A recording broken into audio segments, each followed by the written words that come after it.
Si dans ton entreprise, il y a des product owners et des product managers, il y a de fortes chances que ton organisation produit ne soit pas efficace.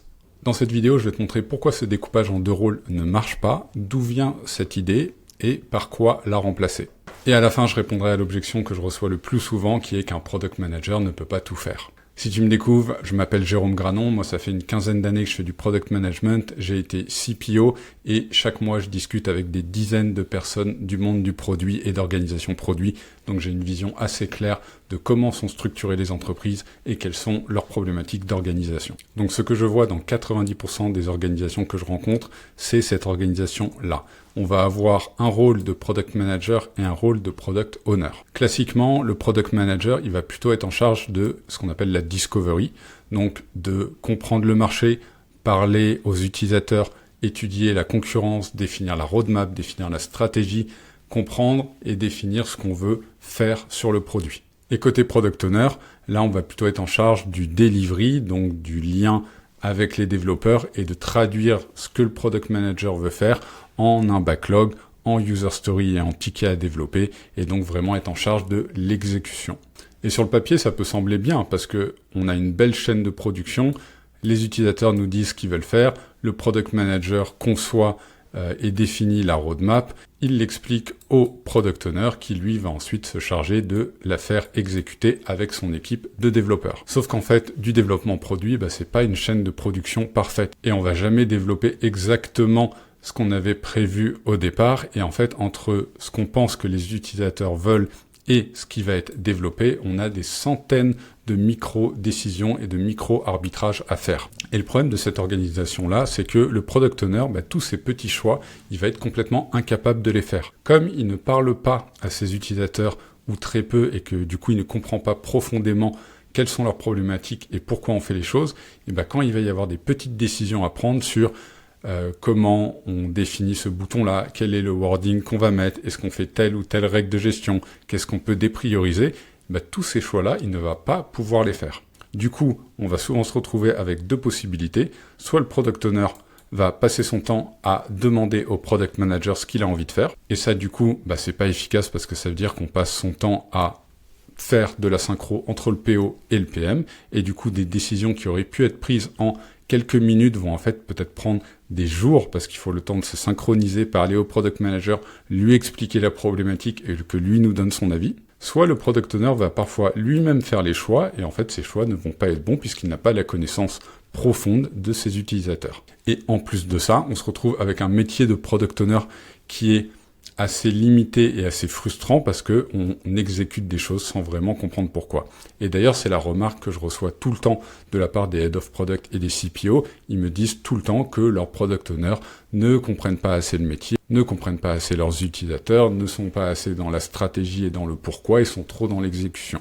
Eh bien oui, c'est parce que structurellement, vous avez une organisation qui fait qu'ils n'ont que la moitié exécution du métier de product. Et de l'autre côté product manager, c'est pas tellement mieux parce qu'en fait, eux, ils n'ont que la moitié stratégie et roadmap du métier, mais ils n'ont pas du tout la partie exécution. Et en fait, eux, il va leur manquer toute la partie réelle du produit. Ils vont pas connaître en détail leur produit, ils vont pas connaître en détail les contraintes de leur produit, les contraintes de leur équipe de développement, et donc leur vision, qu'ils vont définir un peu avec leurs utilisateurs, elle va être finalement assez théorique. Et elle ne va pas être confrontée à la réalité de leur produit et de leur capacité d'exécution du produit. Et donc on va se retrouver avec des problématiques comme des fonctionnalités qui sont complètement impossibles à faire.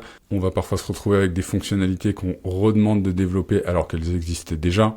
On va aussi avoir beaucoup de frustration parce qu'en fait, entre la vision que le product manager a et son exécution, il va toujours y avoir une différence puisqu'on a dit qu'il y avait plein de micro-décisions qui vont être prises au fil de l'eau. Et donc, ce qui va sortir à la fin ne va jamais complètement convenir au product manager. Il va être frustré, il va trouver que ça a mis trop de temps à être développé et donc il va y avoir toujours une insatisfaction. Mais le pire qu'on ne voit pas tout le temps avec cette organisation, c'est qu'en fait, du développement produit et construire un produit, ce qui importe, c'est la boucle d'apprentissage et la boucle de feedback.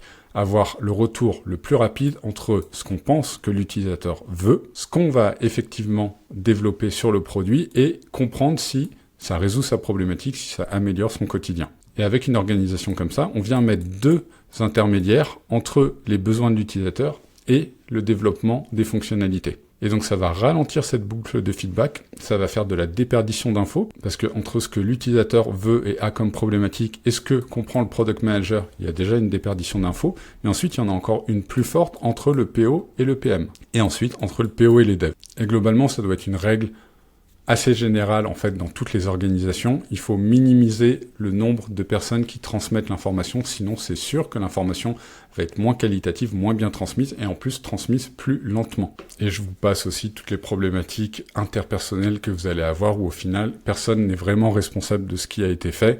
Donc vous allez avoir le product owner qui va vous dire que en fait le besoin était pas clair et mal défini de la part du product manager, le product manager qui va dire que son équipe de développement et son product owner ne vont pas assez vite, ne comprennent pas assez les choses. Donc ça va juste créer des équipes qui ne fonctionnent pas bien, qui sont plus lentes que ce qu'elles devraient être et qui n'apprennent pas assez vite. Mais du coup, on peut se poser la question de pourquoi les organisations et les entreprises ont fait ce choix d'avoir ces deux rôles-là, puisque a priori, sur le papier, comme je viens de l'expliquer, ça semble pas être la meilleure idée.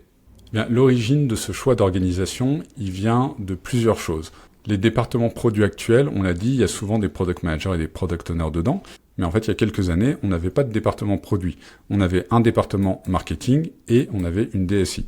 Et en fait, dans le département marketing, on avait des chefs de produits ou des responsables marketing ou parfois même des chefs de projet. On a des départements projets qui existent parfois. Et ces gens-là, très souvent, sont devenus des product managers parce que c'est eux qui avaient l'habitude de parler aux utilisateurs, de faire des études de la concurrence, des études de marché. Donc naturellement, on s'est dit qu'on allait plutôt les mettre dans le rôle de product manager. Et de l'autre côté, dans les départements IT, donc la DSI, on avait des gens qui s'appelaient parfois AMOA, des chefs de projet techniques, et souvent c'est eux qui sont devenus des product owners. Les départements produits actuels sont souvent l'héritage de ces deux anciens départements, marketing et DSI. Certains rôles ont été sortis de ces départements pour devenir ces fameux PO et PM.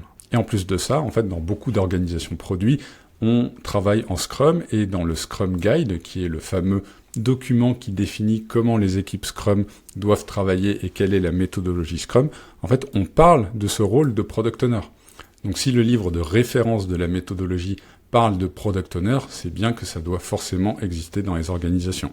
Et enfin, il y a une autre problématique qui rentre en compte, qui est une problématique parfois RH, où les directeurs produits savent que théoriquement, ils devraient n'avoir qu'un seul rôle de product manager, parce qu'ils le voient notamment dans d'autres boîtes et dans les startups que ce rôle de product owner et de product manager n'existe pas. Mais en fait, ils ne savent pas comment gérer la problématique RH d'avoir des gens qui sont aujourd'hui dans ces deux rôles et se dire, qu'est-ce que j'en fais? Je vais pas licencier la moitié de mon département produit. Et la dernière chose que j'entends souvent, c'est que gérer la discovery et la delivery pour une seule personne en même temps, ça devient trop compliqué. Donc c'est pour ça qu'on a scindé en deux les activités. Donc la solution que je préconise moi et que je préconise à tous mes clients, c'est de passer d'une organisation avec ces deux rôles de product owner et de product manager à une organisation où on a un seul rôle. Alors, vous pouvez l'appeler product manager, c'est ce qui est le plus classique. Vous pouvez aussi l'appeler maintenant product builder, c'est un terme qu'on commence à voir avec l'IA. Mais dans l'absolu, la dénomination du rôle, on s'en fiche un peu. Ce qui compte, c'est de savoir ce qu'il y a dedans. Et donc justement, le but, c'est que le product manager gère les deux phases, discovery et delivery. Donc ça, ce sera la première chose à faire, c'est de dire il y a ce nouveau rôle unique qui gère les deux responsabilités d'avant. Parler aux utilisateurs, définir la roadmap, la stratégie, et de l'autre côté, l'exécution, parler avec les développeurs, faire la conception, faire le backlog, faire la priorisation. La question qui va se poser ensuite, c'est comment on fait pour gérer ce rôle, puisqu'il a 2 fois plus de responsabilités qu'avant. Il fait de la discovery et de la delivery, c'est pas possible d'avoir des gens qui vont gérer naturellement 2 fois plus de choses qu'avant. Eh bien, la solution là-dessus, c'est plutôt de réduire le périmètre de chacun des product managers. Donc, il faut que le product manager ait ses activités de delivery et de discovery dans son rôle, mais par contre, effectivement, il va pas pouvoir travailler sur un périmètre produit aussi large qu'avant, donc vous allez devoir redécouper vos périmètres produits et le périmètre associé à chacun des product managers. Et donc moi, ma conviction très forte, c'est qu'il vaut mieux plein de product managers qui fassent discovery et delivery, mais chacun sur un scope plus réduit, plutôt que de découper avec des PM qui vont faire la discovery, des PO qui vont faire le delivery, et toute cette friction entre les deux rôles. Donc vous avez ce nouveau rôle, vous avez maintenant ce nouveau découpage. La question qui va se poser, c'est une question RH de comment je fais avec mes équipes actuelles, qui sont des PO et des PM, pour que ça devienne ce nouveau rôle de PM. Donc là, vous allez devoir les faire monter en compétences, et les PM actuels, vous allez devoir leur apprendre à gérer toute cette partie delivery, donc ils vont devoir apprendre à travailler avec une équipe de développement, à gérer un backlog, à gérer des sprints si vous êtes en Scrum, voilà, à gérer toute la partie exécution. Et de l'autre côté, les product owners, et ben justement, il va falloir apprendre à parler aux utilisateurs, comprendre le marché, comprendre la concurrence, comprendre la stratégie de l'entreprise, avoir un aspect plus business qu'avant. Et ça peut se faire soit par de l'accompagnement et du coaching personnel auprès des équipes, ça peut se faire aussi en se renforçant ailleurs, en allant chercher des compétences que vous n'avez pas, mais en tout cas, il faut définir cette feuille de route clairement auprès de vos équipes et les rassurer sur comment vous allez les emmener de leur rôle actuel vers ce nouveau rôle. En résumé, le problème, c'est pas les personnes que vous avez dans votre équipe, c'est les deux rôles que vous avez laissés coexister. Fusionnez ces deux rôles, redéfinissez les périmètres produits associés à chacun de ces nouveaux PM, et ensuite faites évoluer vos PO et PM existants vers ce nouveau rôle. Voilà, j'espère que cette vidéo t'a plu. Si tu te reconnais dans ces problématiques d'organisation produit et que tu as envie d'en discuter avec moi, tu peux m'ajouter sur LinkedIn. J'ai mis le lien dans la description de la vidéo. Et ensuite, tu m'envoies un DM et ce sera un plaisir d'en parler.